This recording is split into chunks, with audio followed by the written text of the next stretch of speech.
नमस्कार, सगळ्यांचं स्वागत आहे बुलेटवाला या माझ्या युट्यूब चॅनलमध्ये.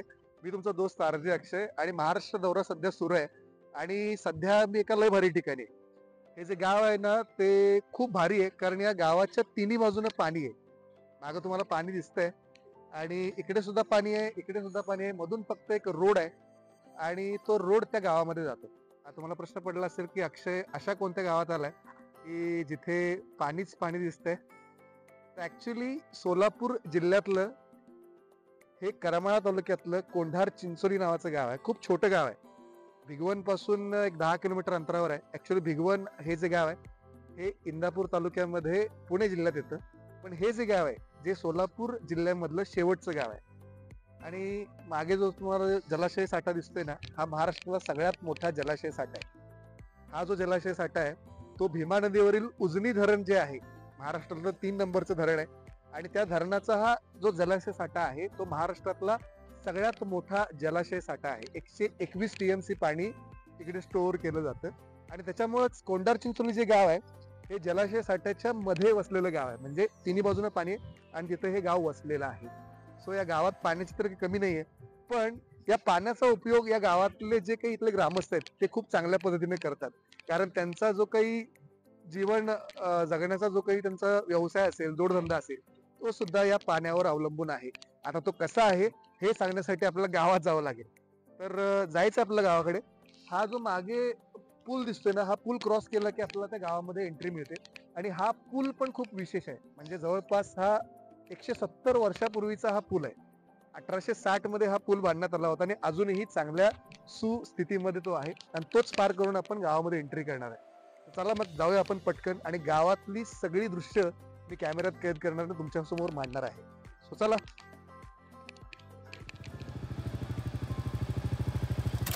कोंढार चिंचोली गावाच्या एंट्रीलाच ना मला इकडे काही लोक दिसले आणि हे इथले ग्रामस्थ आहेत.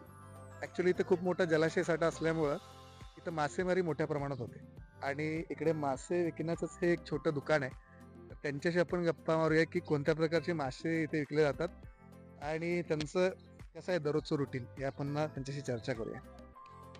एक मिनिट. दादा तुमचं नाव काय? अंकुश मनोहर नगरे. अंकुश सर. हा, नगरे. अच्छा, तुम्ही स्वतः मासे पकडा जाता? स्वतः पकडताय बोटिंग. आणि म्हणजे दररोजचं रुटीन कसं असतं? सकाळी जाता की? सकाळी 2 टाइम असते, सकाळ संध्याकाळी. अच्छा, सकाळी 2 टाइम तुम्ही जाता तिकडे. हो, 2 टाइम. आणि कोणत्या प्रकारचे मासे ते? चिलापी, चिलापी. चिलापी, रहू, कटला. अच्छा. आणि याचं मग जे मार्केटिंग असतं म्हणजे विकताय हे फक्त इथंच विकता की एक्सपोर्ट पण करताय? एक्सपोर्ट बेगोनला जाते ना मार्केटला, मच्छी मार्केट. आता हे फक्त तुम्ही कट करून ठेवता? हा, तीच कट करून ठेवता. आणि मग कसे सध्याचा रेट काय आहे या माशांचा? 80 रुपये 80 रुपये किलो? किलो. हा, 80 रुपये किलो. आणि सगळे इथं संपतात मग तुमचे हो, दररोजचे? जरा संपते. 20-25 किलो जाते इथं तोडून. अच्छा, 20-25. हा. आणि हे सोडून अजून कुठल्या प्रकारचे मासे मिळतात? कटला आणि रहू. अच्छा. हा. प्रत्येक माशाचा रेट वेगळा आहे का? ते कटला जातो 200 रुपये किलो. अच्छा. हा. आणि दुसरा आहे 150 रुपये किलो जातो मिरगेल. तुमचा नेहमीचा व्यवसाय हाच आहे? हा, ह्योच आहे दररोजचा. तर या गावातलं वैशिष्ट्यच असं आहे की इथल्या लोकांचे प्रमुख व्यवसाय मासेमारी सुद्धा आहे. इकडे काही मासे पकडले त्यांनी. यातले काही मासे जिवंत पण आहेत, इथे दिसत आहेत. झूम करून इथे दाखवू शकतो. इथे घेऊन ये. हा जो मासा आहे ना तो अजून त्याचा श्वासोश्वास चालू आहे. एकदम फ्रेश मासे येते, म्हणजे नुकताच पाण्यातून काढलेले आहेत आणि डायरेक्ट विकण्यासाठी तुम्हाला मार्केटमध्ये आणलेला आहे. चलो.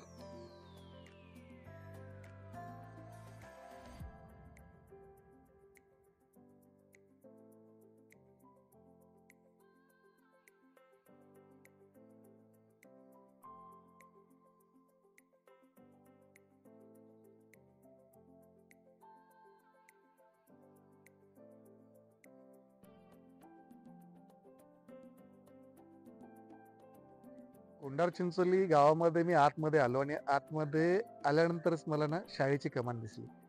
आणि खूप छोटं गाव आहे, जवळपास 2,500-3 हजारच गावची लोकसंख्या आहे. पण शाळा मात्र इथली खूप खास आहे. म्हणजे बऱ्याच वेळा मी बऱ्याच गावामध्ये गेलोय. शाळा खूप छोटी असते पण इथली शाळा मला ना खूप मोठी वाटली. की शाळेची कमान आहे आणि एंटर होणार आहे मी शाळेमध्ये. शाळेमधले जे विद्यार्थी असतील किंवा शिक्षक असतील त्यांच्यासोबत जर काही इंटरॅक्शन झालं तर नक्की मी करण्याचा प्रयत्न करणार आहे आणि ही शाळा पण आपण एक्सप्लोर करूया थोडी. बघूया की छोट्या गावातली शाळा कशी असते ना ती आपण एक्सप्लोर करूया. चला. कोंढार चिंचोली गावच्या प्राथमिक शाळेमध्ये मी आता आलेलो आहे आणि आतमध्ये आल्यानंतरच ना मला माझ्या शाळेची आठवण आली.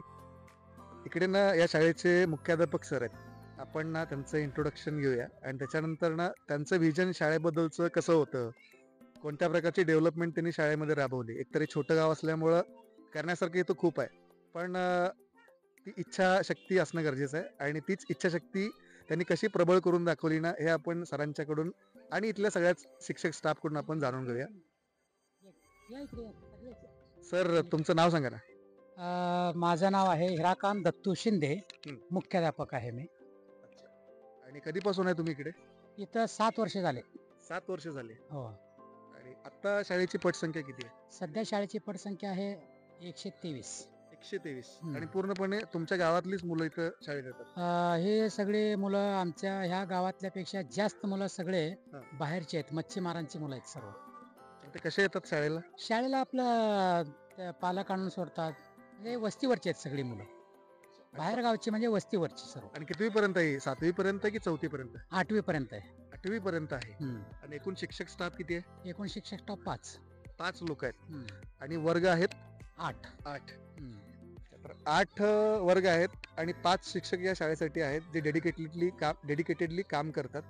विशेष गोष्ट या शाळेची मला ही वाटली की या शाळेचा जो काही परिसर आहे तो इतका हिरवा आणि जबरदस्त आहे आणि खूप स्वच्छ पण आहे. सगळ्यात महत्वाचं त्यांनी मला एक सांगितलं मुख्याध्यापक सरांनी की इकडे मागेच माझ्या इथं परसबाग त्यांनी डेव्हलप केली आहे. परसबाग सर ही कॉन्सेप्ट काय आहे जरा मला सांगाल का? परसबागचं कॉन्सेप्ट म्हणजे काय? हं. हे आपल्या सरकारचंच हे आहे. म्हणजे आपल्या शाळेला परसबाग असावी. मुलांना शेतीविषयक ज्ञान त्यांना ह्याच्यातून थोडंफार मिळावं. हं. मग या हेतूनं हे परसबाग तयार केलेलं आहे. एक आपली अगोदर होती छोटी परसबाग. हं. पण सध्या आम्ही जिथं जिथं शाळेच्या मैदानामध्ये जी मोकळी जागा आहे त्या ठिकाणी संपूर्ण परसबाग निर्माण केलेली आहे. या परसबागेमध्ये कांदा आहे, लसूण आहे, मेथी आहे, पालक आहे, शेपू आहे, चुका आहे, कारला आहे, दोडका आहे, त्यानंतर वांगी आहे, टोमॅटो आहे, सर्व बाजूने आहे. सगळ्या हा बाजूने सर्व बाजूने. आणि औषधी वनस्पती आहे. हे सगळं तुम्ही ऑर्गॅनिकली करता असं तुम्ही सांगितलं. सर्व ऑर्गॅनिकली. हो. आणि याचा यूज तुम्हाला शालेय शालेय पोषण आहारामध्ये मुलांना देतात. मुलांना देतो. शालेय पोषण आहार. या शाळेतल्या ज्या शिक्षिका आहेत आम्ही शाळेमध्ये असताना आम्ही बाई म्हणायचो आमच्या प्राथमिक शाळेच्या. मी स्वतः प्राथमिक शाळेचा विद्यार्थी आहे 4थी पर्यंत. त्याच्यानंतर मी हायस्कूलमध्ये गेलो होतो. आणि आधीची प्राथमिक शाळा थोडी वेगळी होती आणि आत्ताची वेगळी आहे. लोक कम्पॅरिझन पण करतात. पण इथं बघितल्यानंतर मला वाटतं की इथला परिसर आणि इथलं एकूणच वातावरण शाळेचं ना खूप प्रसन्न वाटतंय मला. आणि ते प्रसन्न करण्यामध्ये ना सरांनी सांगितल्याप्रमाणे तुमचा खूप हात आहे. तर सुरुवात कशी केली होती जर तुम्ही सांगाल का? ऍक्च्युली ही सोलापूर जिल्ह्यातली पहिली ISO शाळा आहे आमची कोंढार चिंचोली. असं म्हणतात की शाळेला गावाचा अभिमान असावा आणि गावालाही शाळेचा अभिमान असावा. अगदी या प्रकारचं वातावरण या शाळेमध्ये आहे. जे काही ग्रामीण गुणवत्तेचा पुरस्कार असेल किंवा माझी शाळा स्वच्छ सुंदर शाळा असे अनेक पुरस्कार शाळेने प्रथम क्रमांकाने मिळवलेले आहेत. या शाळेचे विद्यार्थी देखील अगदी नॅशनल लेवल पर्यंत गेलेले आहेत. सायन्स हॉल हा जो उपक्रम आहे तो देखील आमच्या शाळेने राबवला. त्यामध्ये देखील प्रथम क्रमांकाचं बक्षीस शाळेने मिळवलं आहे. आणि आमच्या शाळेचे मुख्याध्यापक ऍक्च्युली इतर शाळांचं वातावरण बघितलं तर मुख्याध्यापक आणि इतर शिक्षक असे एक दरी जाणवते. परंतु आमच्या शाळेमध्ये आमच्या मुख्याध्यापकांचा असा रोल आहे की या शाळेतील प्रत्येक शिक्षकच मुख्याध्यापक आहे असं म्हणून प्रत्येक जण आपापल्या पद्धतीने सर्व कामकाज करत असतं. आणि कुठलंही काम हे एकाने शक्य होणार नाही. म्हणजे हे जे टीम वर्क आहे या टीम वर्क मुळे आम्ही हे सगळं करू शकलोय. आणि आमच्याकडे येणारी ही सगळी जी मुलं आहेत अगदी गोरगरीब कुटुंबातली की ज्यांना 2 वेळच्या खायची जे जेवण आहे ते मिळण्याची देखील पंचायत आहे. परंतु त्यांना आपल्या पद्धतीने कसं चांगल्या प्रकारे सगळं देता येईल यासाठी प्रत्येक शिक्षकाचा आतोनात प्रयत्न असतो आणि प्रत्येक जण त्या दृष्टीने पाऊल उचलतो. तुमचं नाव सांगणं तुम्ही विसरून गेला. मी अनिता बाजीराव बारोकर उपशिक्षिका आहे या शाळेतील आणि मी गेली 18 वर्ष या शाळेमध्ये काम करते. आणि तुम्ही कुठल्या आहात? याच गावच्या? नाही, डिकसळ गाव आहे आमचं. डिकसळ. हो. अजून एक मॅम आहेत त्यांच्याशी पण आपण गप्पा मारूया.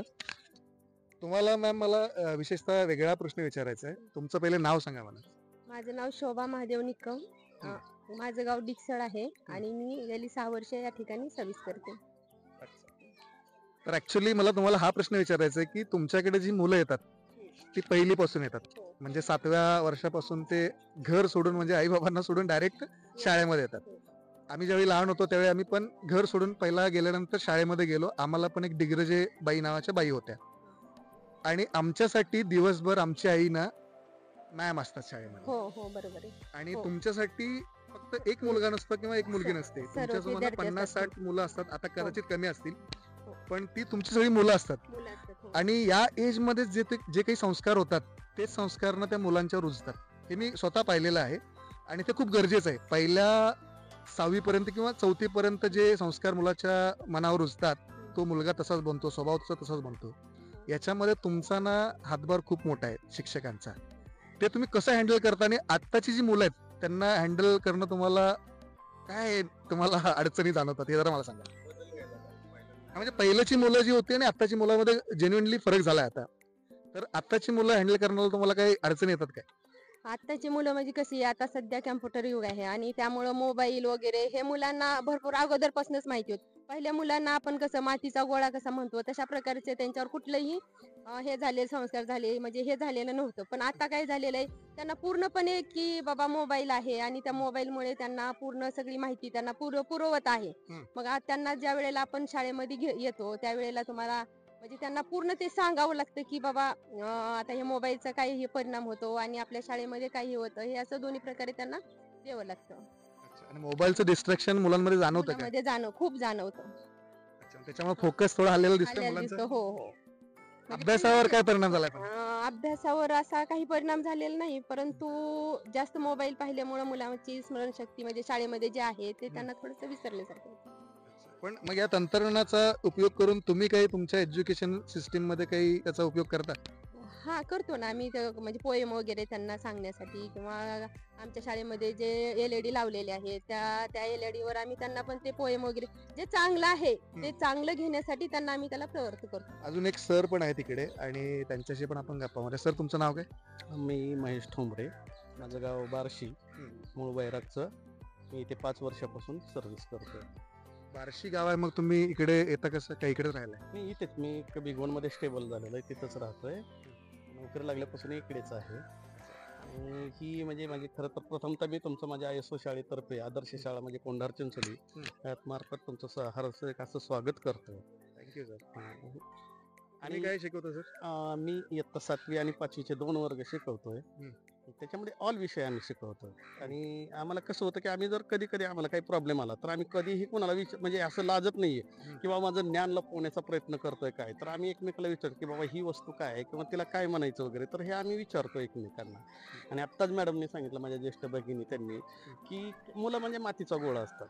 त्या मातीच्या गोळ्याला जर आपण लहानपणी जर योग्य आकार दिला तर तो ओला असतानाच त्याला जो आपण आकार देतो तोच आकार राहतो. परंतु तो का जर वाळत चालला आणि त्याला जर का वर खडाप आला तर तो पुन्हा बुजून येत नाही. तसं या आमच्या शाळेमध्ये जर पाहिलं तर आमच्या शाळेमध्ये येणारी जी मुलं आहेत ती म्हणजे अतिशय म्हणजे मागास म्हणजे कुटुंबातली आहेत.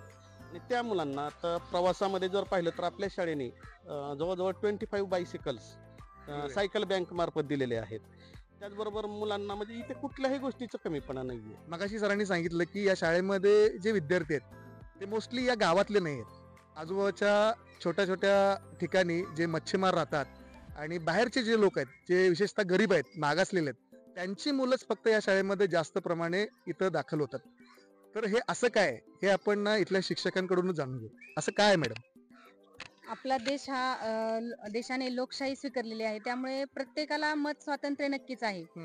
परंतु आमच्या शाळेमध्ये हे जे वातावरण आहे ही जी दरी निर्माण झाली की गावातील मुलं आणि बाहेरून आलेली मुलं यामध्ये मोठी तफावत आढळते. आता मला तरी असं वाटतं की आपण जे मुलं बाहेर घालताय पण त्या गोष्टीचा आपण गांभीर्याने विचार नक्की करावा. कारण तुम्ही ज्या ठिकाणी आज तुम्ही एवढी लाखो रुपये त्या ठिकाणी हजारो लाखो रुपये मोजताय आणि मुलांना त्या ठिकाणी तुम्ही घालताय, पैसे दिले म्हणजे त्या ठिकाणी चांगलं शिक्षण मिळतंय, ही जी पालकांची दिशाभूल होते ना त्याचा पालकांनी नक्कीच विचार करावा. कारण परत अशी वेळ येईल की त्यावेळेस ती वेळ तुमच्या हातातून निघून गेलेली असेल आणि त्या गोष्टीचा तुम्हाला नक्कीच पश्चाताप झालेला असेल. आता हाताची पाची बोटं सारखी नसतात, त्यामुळे प्रत्येक मुलांचा बुद्ध्यांक सारखाच असेल असं नाही. ही जी आपली माय मराठीची जी शाळा आहे, या शाळेमध्ये प्रत्येक पालकाला कधीही या गेटचे दरवाजे उघडे असतात. परंतु जेव्हा हाच पाल्य दुसऱ्या शाळेमध्ये जातो त्यावेळेस त्या पालकाला तिथल्या शिक्षकांची परमिशन घेऊनच त्या शाळेमध्ये परवानगी दिली जाते येण्यासाठी. मग या शाळेमध्ये एवढं फ्रीली वातावरण असताना, एवढं छान पद्धतीचं शिक्षण चालू असताना ही मुलं बाहेर जात आहेत, याचं नेमकं कारण अजूनही आम्हाला नक्की म्हणजे असं समजू शकलेलं नाही. एखाद्या शिक्षकाविषयी म्हणा किंवा काही शिकवण्यामध्ये जर काही कोणाला विसंगती आढळत असेल तर त्या पालकांनी या शिक्षकापर्यंत पोहोचलं पाहिजे. आपल्या ज्या काही कमतरता उणिवा जाणवतात त्या सांगितल्या पाहिजेत, कारण शेवटी हा मनुष्य आहे. चुका ह्या प्रत्येकाकडून होतच असतात. काहीतरी कमीपणा असू शकतो, परंतु त्या गोष्टी तुम्ही या ठिकाणी येऊन बोलू शकता. आणि आज आपल्या ज्या पालण्याचं आपण नुकसान करताय त्याची दरी परत तुम्ही आयुष्यामध्ये परत कितीही पैसे मोजले तरी नक्कीच भरून निघणार नाही. त्यामुळे परत एकदा पालकांनी गांभीर्याने विचार करावा.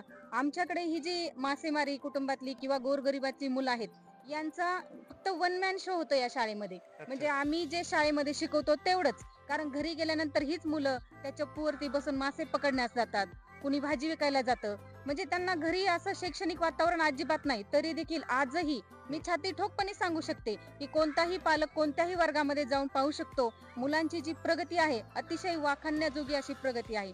आणि आपण गावातील जे ग्रामस्थ आहात ते तर नक्कीच सुशिक्षित ग्रामस्थ आहात. आपण जर आपल्या पाल्यांना ह्या शाळेमध्ये टाकलं तर आपण घरी देखील त्यांचं घेणार आहात. म्हणजे आपल्या पाल्याची जी प्रगती आहे ती नक्कीच अगदी उत्तुंग असं शिखर गाठण्यासारखी आहे. परंतु अजूनही ह्या गोष्टी ज्या आहेत त्या पालकांच्या लक्षात आलेल्या नाही आणि खरंच ह्या गोष्टीची आम्हाला खंत वाटते. एवढं नयनरम्य सुंदर असं मनोहरी वातावरण या शाळेमध्ये आहे.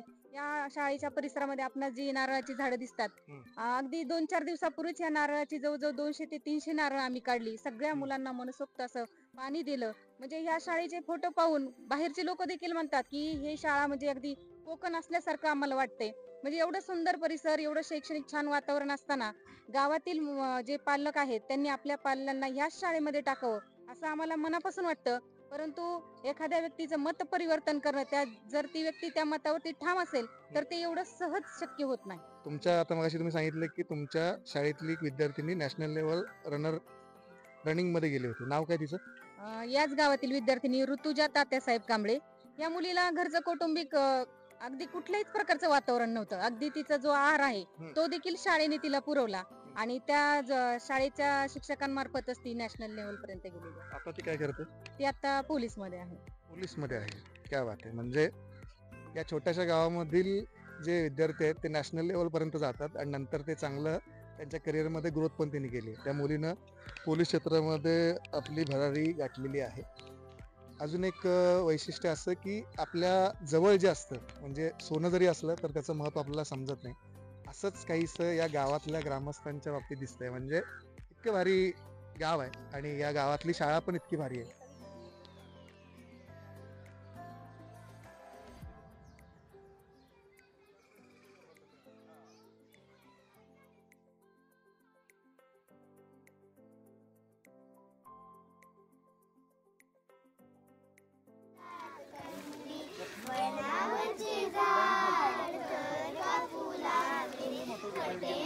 तुझं नाव सांग मला. तू इकडे. राजीव सोमनाथ खांडेकर. राजवीर खांडेकर. आणि तू कितवीत आहे? इयत्ता चौथी. चौथीत आहे. तुला काय आवडतं रे? कुठला विषय आवडतो? मराठी आवडतं? मराठी मराठी आवडते. मराठीतली एखादी कविता तुला आठवते? हम्म. एखादी म्हणशील? म्हण ना, म्हण ना. वाटते सानुली मंद झुळकमी व्हावे, घेईल ओढ मन तिकडे स्वैर झुकावे. कधी बाजारी तर कधी नदीच्या काठी, वा कधी पडक्या वाड्या पाठी. हळू थपकत जावे कधी कान सगेत, रमत गमत वा कधी भरारी थेट. लावणी अंगुली कली केला हळूवार, ती फुलुनी तो बघे तो व्हावे पार पसार. 8चा वर्ग सांग. 8चा. 64. बरोबर. 4चा वर्ग सांग. बरोबर. 9चा. 81. 81. क्या बात आहे. तिला ना 3 वर्ग विचारले आणि 3 वर्ग. तू किती मध्ये? दुसरीतच आहे. अरे क्या बात आहे, दुसरीत आहे आणि तिला चांगले वर्ग माहिती आहेत. म्हणजे तुला पाडे पाठ त्याचा अर्थ वर्ग माहिती आहे म्हटलं. जिनत जिनत जिनत जिनत अमान. अच्छा. तू कितवीत आहे? चौथी. चौथी मध्ये आहे. माझ्या चॅनलचं नाव बुलेटवाला आहे. तर बुलेटवालाची स्पेलिंग सांग मला काय? BULETVALA.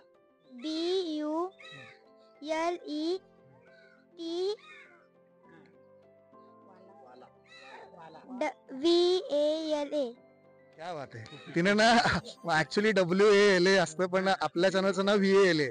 तिने ना लय परफेक्ट सांगितलंय. फक्त ना डबल एल पाहिजे तिथं तू एल केलाय पण ठीक आहे एवढं ना जबरदस्त आहे. ही क्लिप ना माझ्या मी चॅनलवरच टाकतो डायरेक्ट. मला इतकं चांगलं प्रमोशन कोणी नाही करून दिलंय ते तू करून दिलंय. क्या बात आहे. प्रत्येक शाळेमध्ये ना विज्ञान हा खूप महत्त्वाचा सब्जेक्ट आहे आणि या शाळेमध्ये ना इथली जी विज्ञानाची लॅब आहे ती बघून ना मी थक्क झालो. म्हणजे खूप भारी आहे, इंटरेस्टिंग आहे. इकडे म्हणजे सगळे शास्त्रज्ञांचे फोटोज इकडे लावलेले आहेत. इकडे सगळे इक्विपमेंट जे आहेत ते खूप भारी पद्धतीने सजवलं आहे. मायक्रोस्कोपी दिसते.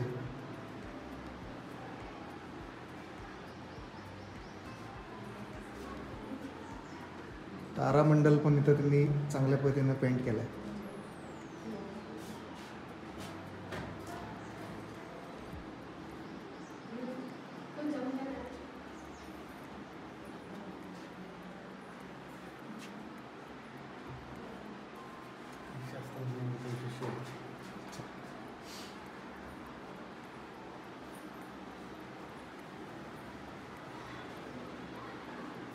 सोशल मीडिया सगळे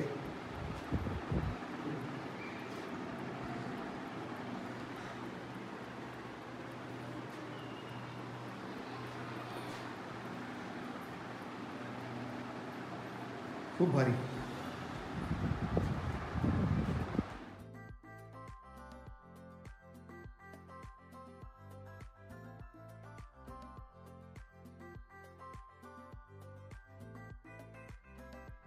कोंडार चिंचोली गावामध्ये ना मस्त मी फिरत आहे आणि एका गल्लीत मी शिरलो आहे.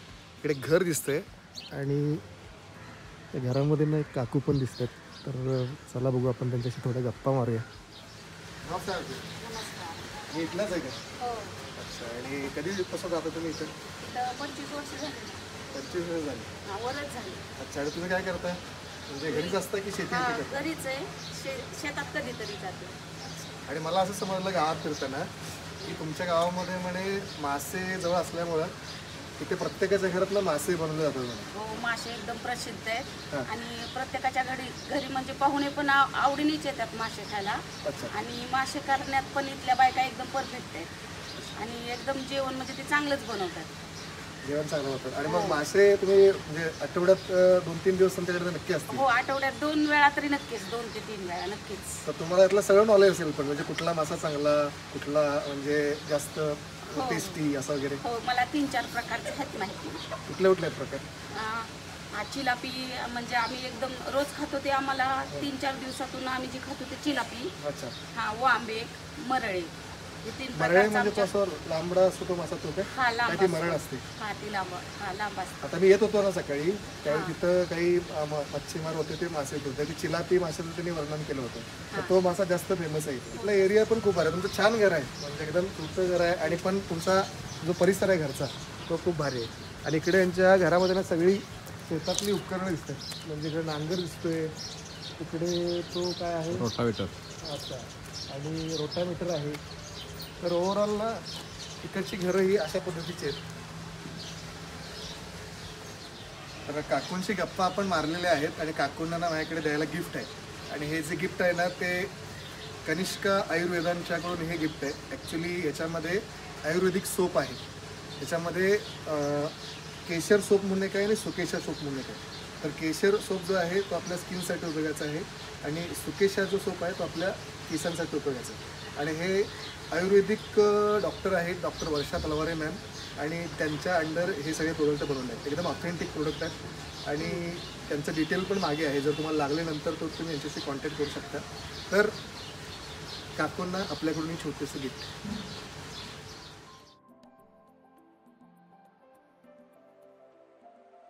मगापासून मी कोंडार चिंचोली या गावामध्ये मस्त फिरतोय. मागे ना इकडे एक मारुतीचं मंदिर आहे. म्हणजे प्रत्येक गावामध्ये हनुमानाचं मंदिर असतं. या सुद्धा गावामध्ये अगदी एंट्रीलाच मारुतीरायाचं मंदिर आहे. तर आतमध्ये मी जाणार पण आहे.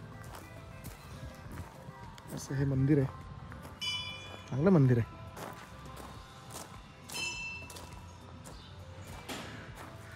तर मारुतीरायाचं दर्शन घेऊन मी बाहेर आलो आणि आल्यानंतर ना मला या गावातले काही ग्रामस्थ भेटले आणि त्यांना जरा विचारूया आपण गावाबद्दल, त्यांच्याकडून थोडी डिटेल माहिती घेऊया.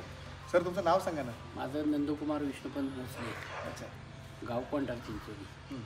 आमचं पुनर्वसित गावठाण आहे हे. इथून इकडे पश्चिम भागात, पश्चिम बाजूला 2 किलोमीटर अंतरावर गाव होतं जुनं. अच्छा. आणि आता हे नवीन गावठाण आहे.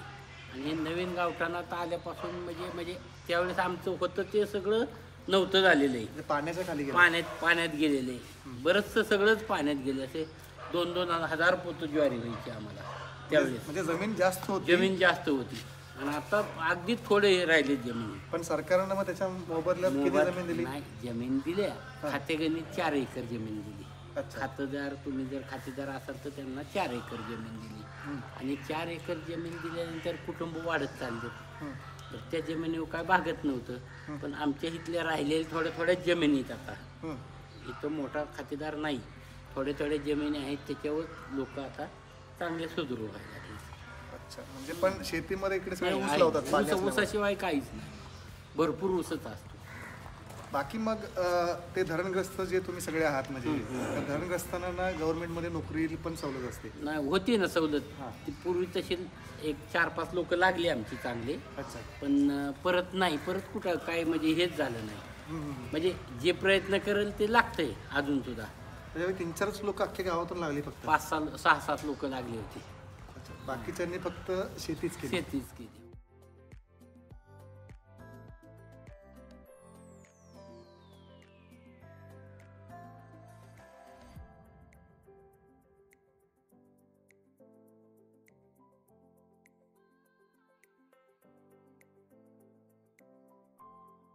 कोंडार चिंचोली या गावामध्ये आता मी फिरून आलो आणि म्हटलं की जरा शेतामध्ये भेट देऊ. शेतामध्ये आता मी आलेलो आहे आणि या गावातले ना जास्त क्षेत्र असलेले, म्हणजे सगळ्यात जास्त शेती करणारे एक शेतकरी सर आहेत आणि त्यांना आपण भेटलो. सर तुमचं नाव सांगा ना मला. नमस्कार. नमस्कार. मी श्यामकांत मनोहर गालांडे उर्फ साळुंके. अच्छा. तुमचं हे सगळं शेत आहे, किती एकर शेत आहे? आता इथं एका जागेवर 25 एकर आहे. अच्छा, 25 एकर शेत आहे. आणि अजून दुसरीकडे? हा, दुसरीकडे आहे टाकळी म्हणून गाव हा. आहे, तिथं आहे. गावाच्या पूर्वेकडेही आहे. अच्छा, टाकळी म्हणजे तो पलीकडचा भाग येतो. इथनं 7-8 किलोमीटर आहे ते शेत. अच्छा. या शेतांमध्ये नक्की काय लावतात? फक्त ऊसच लावता? ऊस लावतो आणि उन्हाळ्यामध्ये बेवडासाठी उडीद एक लावतो. उडीद? हा, उडीद म्हणजे कडधान्य. उन्हाळ्यात म्हणजे आता हा, तुम्ही- उन्हाळ्यात लावतो. आता ऊस गेल्यानंतर खोडवा मोडतो. ऊसावर मग गॅप असतो 4-5 महिने. ते पीक फक्त 3-4 3 महिन्याचं पीक असते. त्याने बेवड बी चांगला होतो शेतीसाठी हा.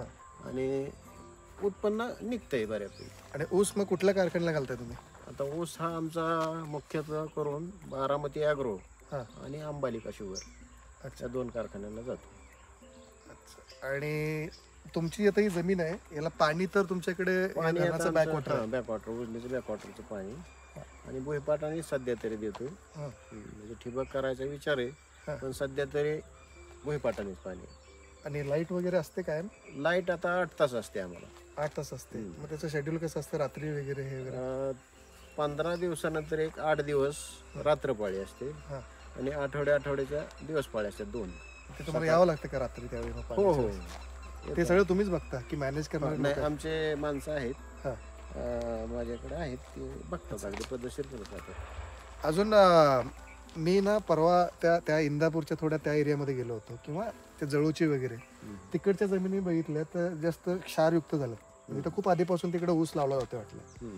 तुमच्याकडच्या जमिनी अजून चांगल्या दिसतात. तर इन फ्युचरमध्ये आता तुम्ही इतकं फर्टिलायझर वगैरे यूज करत असाल, ऑब्व्हियसली तुम्ही ऊस लावताय म्हटल्यानंतर, तर कदाचित पुढे जाऊन अजून 20 वर्षानंतर किंवा 25 वर्षानंतर या सुद्धा जमिनी क्षारपट होऊ शकतात. हो हो, तो भविष्यात प्रश्न आहे.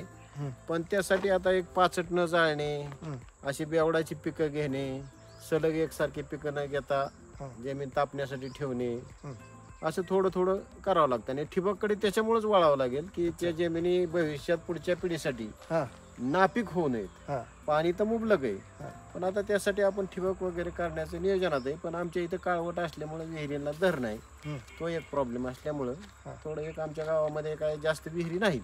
विहिरी नाही आहेत. हा बढिया आहे आणि तुमचं शेत पण मस्त आहे. म्हणजे इकडे हो. बघितलं ना खूप असं नारळाच्या झाडांच्या असं रांगासीने लावलेले आहेत. हे कसलं चिक्कूचं झाड आहे इकडे. हो चिक्कू आहे. चिक्कू म्हणजे असं फक्त लावलेलं आहे की बाग वगैरे आहे तुमची? नाही नाही, आपण एक खाण्यासाठी लावलेले आहे. ते एक आवड म्हणून रस्त्याच्या कडेने हा. लावलेले. पण आमच्या गावामध्ये चिक्कू इतका छान येते झाड हा. की भरपूर चिक्कू लागतात, भरपूर. मग असं कधी तुमच्या डोक्यात आलं नाही की त्याची पण एक वेगळी बाग करावी तुमच्याकडे एवढं जमीन असल्यावर? आता काय होतं, घरात माणसं जास्त नाहीत. हा मी एकटा असल्यामुळं तसं पाहिलं ना हा तर शेतीकडे वळाल्यानंतर शेतीसारखं कुठलं क्षेत्र नाही. डेफिनेटली. हा, पण माणसांना अभावी आपली जरी इच्छा असली हा तरी आपण ती प्रत्यक्षात अंमलात आणू शकत नाही. अच्छा. हा, मी तर तसं फार महत्वाकांक्षी. हा पण काय होतं की आपल्या इच्छेला मुरड घालावी लागते की माणसं अवेलेबल नाहीत. आमचं गाव छोटं आहे, लेबरचं प्रमाण जरा कमी हा. पण त्याच्यामुळे ऊसाकडेच जास्त वळावं लागते. अच्छा. तर नाहीतर इन तसं फ्युचर मध्ये बागा जाऊन- केल्या. आता बघा आमच्या गावात वळल्यात, आता थोड्याफार हा. केळीकडे वळल्यात, कोणी डाळिंब केलंय, हा. परत कोणी मध्ये ढोबळी मिरची केली, कलिंगड, टरबूज. आता लागलेत लोक. आता ही नवीन जी मागची पिढी आली आमच्या नंतरची हा. ती जरा सुशिक्षित आहे. आता नोकऱ्या तर काय अवेलेबल नाहीत, बरोबर. मग त्याच्यामुळे आता वळल्यात. आता गावाची अगदी प्रगती होईल असं मला तरी पर्सनली वाटतंय. वाटतंय. तुम्ही आता मग शेतकऱ्यांना काय सांगाल? म्हणजे मी लास्ट टाइम एका एरियामध्ये गेलो होतो. आता झालंय कसं बरं का, हा. शेतकरी फार आता सुशिक्षित झालाय. शिकत झालं. हा, पण त्याला काय होतंय की बाकीच्या गोष्टींमुळे थोडं शेतीच्या म्हणजे कसं की उत्पन्नाला त्याच्या हातात बाजारभाव नाही, हा. त्याच्यामुळे एक तो अडचण येते. बरोबर. ऊस कशी पिकवला, काय की कुठलीही गोष्ट पिकवा, हा. त्याच्या काय हातात काहीच नाही, फक्त पिकवणं एवढंच त्याच्या हातात आहे. बाजारपेठ त्याला म्हणजे नॉलेज त्याचं शून्य आहे. राईट. हा, मग त्याच्यामुळे त्याचं खरं नुकसान होते शेतकऱ्यांचं. नाहीतर आता भविष्यात आहे ना हं. शेती काय वाढणार नाही, लोकांनी शेतीच करावी. माझा तर पूर्णपणे हा. व्यवसाय एकदम शेती. पण मी आनंदाने सांगतो की मी एकदम खुश आहे. चांगलं जीवन जगतो आणि स्टँडर्ड जीवन जगतो. नाही, खरं आहे. म्हणजे शेती हा सगळ्यात भारी ऑप्शन आहे. हो. मला तर वाटतं की आजकाल ना बेरोजगारी इतकी वाढली. आजकालचे जे काही तरुण आहेत तुमच्या गावातले असतील, त्यांनी जरी बाहेर शिकलं, त्यांनी चांगलं एज्युकेशन घेतलं तरी पण त्यांनी गावाकडून शेती करावी. कारण इथं पाणी मुबलक आहे, इथली जमीन चांगली आहे. आम्हाला एवढं आमचं भाग्य आहे बरं का, आमच्या गावाला दुष्काळ कधीच पडत नाही. अच्छा. म्हणजे जसं आम्ही शेती करायला आलोय, मी 1990 पासून शेती करतो, 89 पासून. हं. पण एकदाही आम्हाला दुष्काळ पडला नाही. बाकी जरी महाराष्ट्रात दुष्काळ पडला हा. तरी उजनी बॅकवॉटरचा डेड स्टॉक जास्त असल्यामुळं हा. आम्हाला एक पाणी टिकून राहते. आणि सोलापूर जिल्ह्यामध्ये हो, तुम्ही हो, हो. एक्सेप्शनल केस आहात. हो हो तसा सोलापूरचा तिकडचा भाग हो, ना आम्ही पूर्ण dry बॉर्डरवरच आहे. आहे गाव. आता आपलं शेत संपलं ना साहेब हा. की अर्ध्या किलोमीटरवर पुणे जिल्हा हो, लागतो. पण हा. सोलापूर जिल्हा असताना दुष्काळग्रस्त मानला जातो. तुमचाच हा एरिया आहे ना. नाही नाही, तो भारी. उजनी बॅकवॉटरमुळे सोलापूर जिल्हा हा. आता म्हणजे महाराष्ट्रात सगळ्यात जास्त साखर कारखाने सोलापूर जिल्ह्यात आहे. सगळ्यात जास्त क्रशिंग वगैरे आता सोलापूर जिल्ह्यातच होते. अच्छा. म्हणजे अगदी सोलापूर जिल्हा उजनीमुळं हा. फार पुढे गेलाय. तर यांचं हे खूप प्रांजळ मत होतं शेतकऱ्यांविषयी की शेती सगळ्यात चांगली आहे आणि ते गेली कित्येक वर्ष शेती करतात आणि ते या लाईफ मध्ये लय खुश आहेत. अगदी खुश आहे मी खूप मनापासून खुश आहे. मनापासून खुश आहेत. मी स्टँडर्ड लाईफ जगतो. हा. 20 वर्षापासून इशी लावून हिंडतो. हा. म्हणजे शेतीत म्हणजे सुख आहे आणि तो मनचा मालक आहे. हा, हे लय महत्वाचं आहे. आणि भविष्याच्या पिढीने सुद्धा काय होतंय बरं का, पिढीने आता शेती केली पाहिजे. हा. पण आज का किती जमीन असली तरी नोकरी मिळत नाही, त्याच्यामुळे त्याला नोकरीच्या शोधात एक जावं लागतंय. तो पॉइंट लय महत्वाचा आहे. हा, म्हणजे तुम्ही आता किती माझी शिकलेला बी असाल. मुलं 2 इंजिनियर आहेत. हा. आता एकाचा आमच्यात लय खूप इच्छा होती की शेती करायची, हा. पण म्हणलं हिथं थांबलं हा. की लग्नाचा प्रॉब्लेम इश्यू होतोय. अच्छा. मग त्याच्यामुळं लागलेत. आता माझी दोन्ही मुलं IT कंपनीत आहेत. हा. माझी मुलगी बी इंजिनियर होती, ती टाटा मोटरमध्ये सिनियर मॅनेजर होती. अच्छा. म्हणजे तिन्ही मुलं मी शिकवली, कारण आम्ही शेतीपासून म्हणजे Right. करतोय, पण आम्हाला पुढचं माहित होतं. पण त्यांनाही नंतर समजेल. आता कदाचित त्यांची लग्न होतील हम्म. आणि लग्न झाल्यानंतर त्यांना समजेल की शेती किती ग्रेट आहे. नाही नाही, लोकांना आता शेतीसारखा परत व्यवसाय नाही. सगळे आता यंगस्टरना सगळे वापस यायला लागले आपल्या गावाकडे आणि शेतीकडे. हो हो हो हो, अगदी. आणि भविष्यात त्याच्याशिवाय पर्यायही राहणार नाही. आता विषमुक्त अन्न, आपण विषाचंच अन्न खातोय, आता विषमुक्त शेती केली पाहिजे. आणि Organic. भविष्यात ऑर्गॅनिक शेती केली पाहिजे. पण आता काय होतंय सगळ्या गोष्टी कळतात हा. पण ती करता येत नाही. तुमचं काय विजन आहे मग पुढे ऑर्गॅनिक शेती आता भविष्यात कसं होतं आता आम्ही तर आता थोडक्यात जवळजवळ 90 म्हणजे आता हे 25 लागलं 35 वर्ष तर मी शेतीच करतोय. आता पुढेच जायचं आता काय पुढच्याच पिढीने काय डेव्हलप केलं तर आम्ही काय करू फार फार तर आता हे तुमचं सूक्ष्म सिंचन करू ठिबक सिंचन करू आणि काय थोडंफार केळीच्या बागेकडे वळण्याचा माझा विचार आहे थोडाफार. केळीची बाग. हा हा म्हणजे आहेत गावातले करायला लागले त्यांना थोडंफार यश आलंय सुरुवात आहे आता भविष्यात बघू. एक नंबर. तर ओव्हरऑल या गावाचा आपण एंड इकडेच करतोय. शेती या गावचा प्रमुख व्यवसाय आहे आणि मासेमारी पण इथं चालते कारण इथं उजनी धरणाचं बॅक वॉटर इतकं आहे. खूप जास्त पाणी या गावाला आहे. म्हणजे त्या काकांनी सांगितलं की इकडे त्यांनी अजूनपर्यंत पाहिलं नाही की दुष्काळ इथे पडलाच नाही कधी. म्हणजे अख्खा महाराष्ट्र दुष्काळाच्या ग्रस्तेमध्ये जाईल पण हा एरिया कधीच दुष्काळग्रस्त होऊ शकत नाही कारण पाणी साठाच इतका आहे. So thank you so much sir. खूप चांगली माहिती दिली तुम्ही. Thank you so much. त्याबद्दल धन्यवाद. थँक्यू.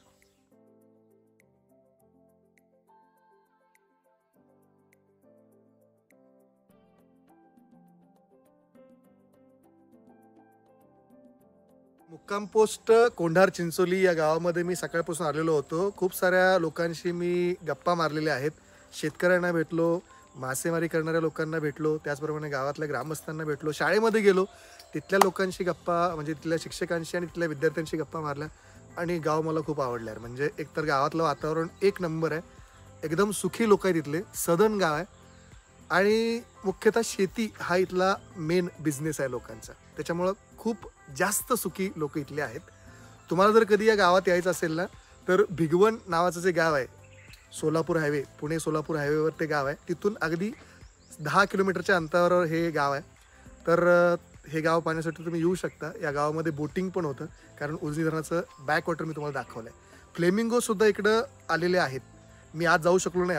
आज तिकडे सुट्टी होती बोटिंगला पण तुम्ही इथं येऊन बोटिंग करू शकता. फ्लेमिंगो दर्शन घेऊ शकता. सो बुलेटवाला चॅनलवर माझा हा मस्त व्हिडिओ आज मी इथं अपलोड केला आहे आणि तो मस्त तुम्ही एन्जॉयसुद्धा केला आहे. आता पुढे काय करायचं आहे तर माझं बुलेटवाला हे चॅनल सबस्क्राईब करायचं आहे. हा व्हिडिओ लाईक करायचा आहे, शेअर करायचं आहे आणि मग काय पुढच्या व्लॉगची वाट पाहायचं आहे. मी Arjun Akshay signing off. Tata bye bye.